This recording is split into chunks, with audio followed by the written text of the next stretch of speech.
আসসালামু আলাইকুম। কি অবস্থা সবার? সবাই ভালো আছেন? আশা করি সবাই ভালো আছেন না?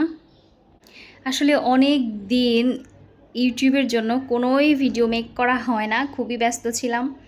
তাই আজকে ভাবলাম যে দেখি আজকে কোনো ভিডিও টিডিও করতে পারি কি না। আজকে একটু রান্না আছে, একটা না মানে একটু রান্না আছে, তাই হালকা করে শাড়ি টাড়ি পরে নিলাম রান্না করার জন্য। আর এই কয়েকদিন ধরে তো আমাদের এদিকে প্রচণ্ড বৃষ্টি, মানে ঢাকাতে প্রচণ্ড বৃষ্টি। তার জন্য আর এর মধ্যে আমার বাচ্চাও আবার একটু অসুস্থ হয়ে পড়ছিল, তো রান্না টান্না কিছু করা হয়নি। সব কিছু মিলিয়ে আমি অনেক ব্যস্ত। তো আজকে চেষ্টা করছি একটা ছোট্ট ভিডিও দেওয়ার জন্য। তো চলেন শুরু করি। অনেক দিন ধরে এই মাছটা ছিল, আজকে এটা রান্না করব, কারণ গন্ধও হয়ে যাবে। বেশ অনেক দিন হয়ে গেলে এগুলো মাছ আবার খাওয়া যায় না, গন্ধ হয়ে যায়। অনেকগুলো কেনা ছিল, একটাই আছে, আর সব খাওয়া হয়ে গেছে, বেশ অনেক দিনও হয়ে গেছে। সময়ও হচ্ছিল না, টাইম মিলছিল না, ও বাসায় থাকছিল না। আজকেও যদিও নাই বাসায়, তবু রান্না করে রেখে দিই।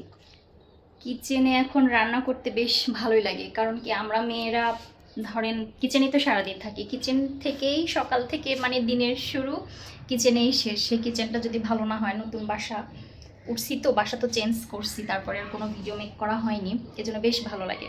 কিচেনের বাইরের পরিবেশ খুবই সুন্দর, মেঘলা ওয়েদার তো, এই জন্য এই অবস্থা এখন। আলহামদুলিল্লাহ, কাজ শুরু করি। এখন কাটতে তো সময় লাগবে না, পরিষ্কার করতেই যা একটু সময় লাগবে। সুন্দর করে এটা পরিষ্কার কাটাকাটি শুরু করে দিই।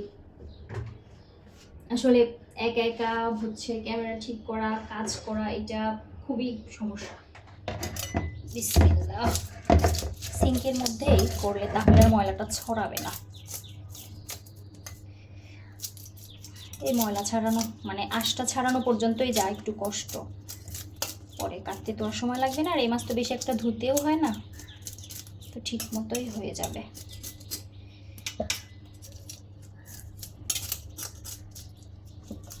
এভাবে করে ছাড়াই নেই, আর একটু একটু করে যা পারবো সবার সাথে দেখাবো। ওইদিকে আমি সমস্ত কিছু একটু গোছায় নিলাম, আর এই রুমটা আটকায় রাখছিলাম যেন সে এসে দুষ্টামি না করে। তাকে পাশের রুমে ঘুম পাড়িয়ে দিলাম, পাপা। আর সে এখন আমার কাছে গিয়ে বলছে কি যে টিভি, এই যে এই ঘরের টিভি, এই রুমের টিভি। হালকা পাতলা একটু গোছায় গেছিলাম রুমটা, সেই রুমে ছিল না জন্য একটু সাজানো আছে। দিচ্ছি সমস্ত কিছু গোছায় নিছি। এই যে একটা ভাজির জন্য এটা করে নিছি, এটা হচ্ছে ঝিঙে ভাজি করব, কারণ শুধু তরকারি খেতে ইচ্ছা করে না। তরকারি রান্না করতে চেয়েছিলাম একভাবে, কিন্তু এখন আবার একটু অন্যরকম করে খেতে ইচ্ছা করতেছে, যেহেতু মাছটা একটু বেশি দিন হয়ে গেছে। এই জন্য আমার কাছে কেমন লাগছে, এই জন্য আমি একটু ডিফারেন্ট টাইপের করে করব। ওইভাবেই সবজি কেটে নেওয়া। অনেক রকম ডিসিশন হলো, ভাবলাম যে শুধু টমেটো দিয়ে ভুনা করব, তারপরে আলুর দিকে তাকিয়ে দেখি আলুটাও আছে। তো কথা না বাড়াই কাজে চলে যাই। বিসমিল্লাহ। মাছটা মাখায় ফেলি আর কি। এটাকে ভেজে, আলুটাও ভেজে রান্না করব। ভাবলাম যে এভাবেও তো অনেকদিন রান্না করা নাই, তো আজকে তাহলে এভাবেই রান্না করি।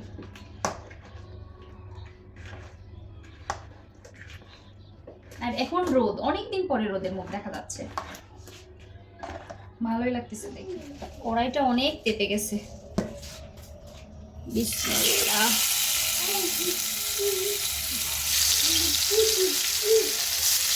আব্বু সরো, আজানও দিয়ে দিচ্ছে। আমি একটু ধীরে সুস্থেই রান্না করতে চাচ্ছি, কারণ ওর আব্বু আসবে একটু লেটে, রাত হবে এই জন্য। হ্যাঁ আব্বা দিচ্ছি, দুষ্টামি করে না। ভাতটাও বসাই দিয়ে দিই, বাচ্চা একটু খেতে পারবে, আমারও খাওয়া লাগবে, বিকেল হয়ে গেছে।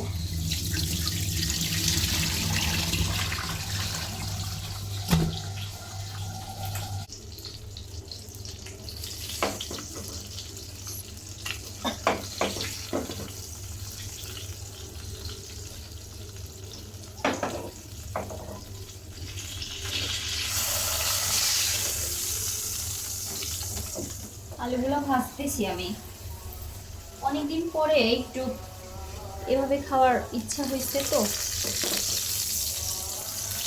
এভাবে খেতেও কিন্তু অনেক ভালো লাগে। পরে মনে হলো এভাবে তো অনেক দিন খাই নাই, যে লম্বা লম্বা যে আলুগুলো এভাবে কেটে নিয়ে একটু হালকা ভেজে তারপরে মাছটাও ভেজে এভাবে করলে বেশ ভালো লাগে। আগে ভাবতাম হয়তো ভালো লাগবে না, পরে একদিন খেয়ে দেখি না ভালোই তো লাগে। আমাদের এখানে আজানও দিয়ে দিল। আসলে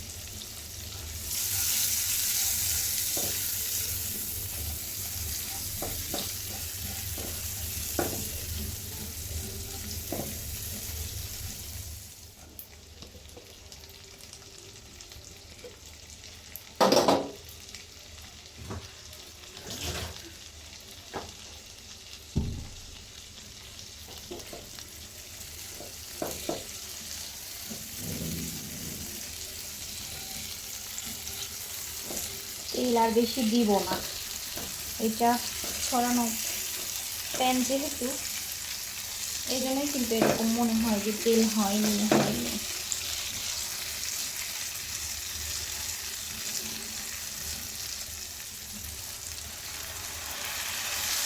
জায়গায় করে নিয়েছিলাম সব।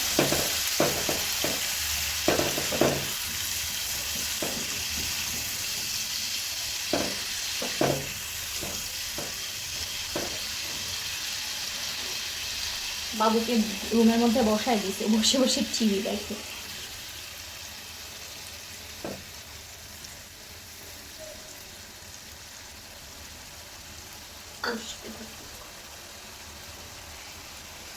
এটা এরকম কষতে থাকুক। এদিকে আমার ভাতটাও হয়ে গেছে, মানে বলক আসছে, হয়নি তো।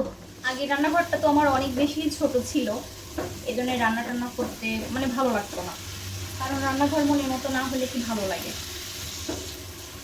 এই জন্য এই বাসাটা একদম দেখে শুনে সুন্দর মতো আগে ফার্স্টে একটু কিচেনটা দেখছি, কারণ যেখানে থাকবো সারাক্ষণ সেই জায়গাটা যদি মনের মতো না হয় তাহলে কি ভালো লাগে। রান্নাবান্না খাওয়া দাওয়া কোনো মুডই আসে না। এই যে এখন চারদিকে বাইরে সুন্দর খোলামেলা, সব দিকটা খুবই ভালো লাগে। পড়ছে, আমি এখন আস্তে আস্তে করে মাছগুলো তো দিয়ে দিচ্ছি, আলু টালুগুলো দিয়ে দিচ্ছি, দিয়ে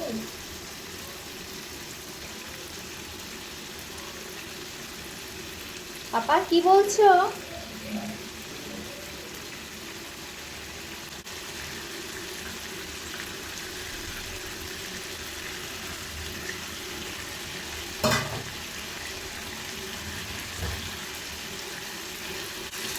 আমার ছেলে এসে হাজির।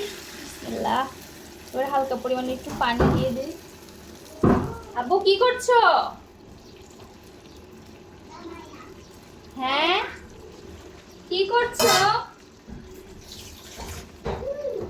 সোনামানিক? কি করছো তুমি? হ্যাঁ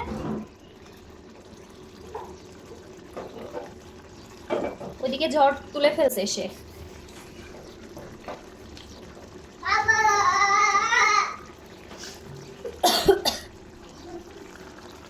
এটা এখন হবে, বেশিক্ষণও হবে না, তারপরে ধনিয়া পাতা দিয়ে নামায় ফেলবো।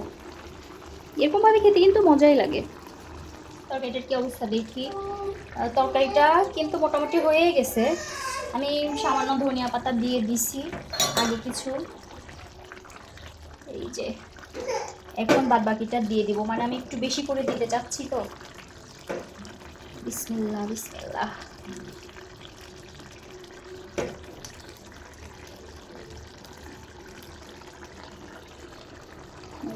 ভালোই দেখা যায়। আমি এখন একটুখানি টেস্ট করে দেখি যে লবণ টবণ সব কিছু ঠিক আছে কিনা। হ্যাঁ সব কিছু ঠিক আছে।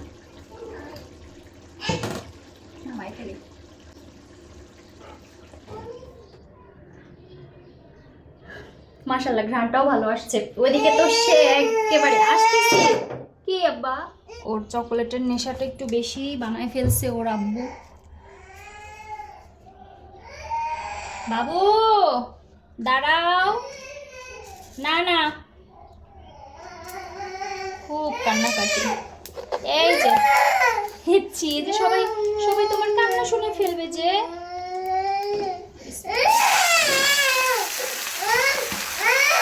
ছি, পাপা এখন চকলেট খায় না, চকলেট খেলে দাঁত নষ্ট হয়ে যায়।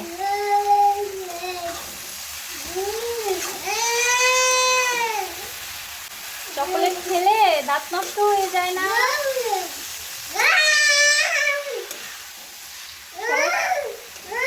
সবাইকে তোমার কান্না দেখাবে। এমন চিৎকার জুড়ছে চকলেটের জন্য, যেটা আমার ছেলে হতে দিচ্ছে না, অধৈর্য হয়ে পড়ছে।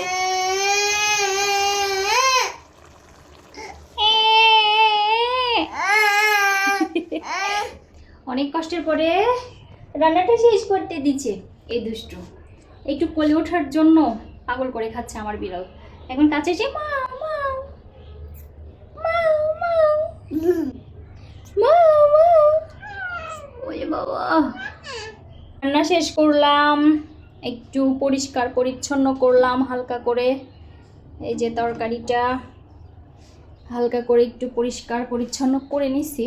অনেক কিছু এখনও বাকি আছে, এখনও সেগুলো সারতে হবে। বেশি তো কিছু রান্না নাই, যেটা হচ্ছে ভাজি, ঝিঙে ভাজি।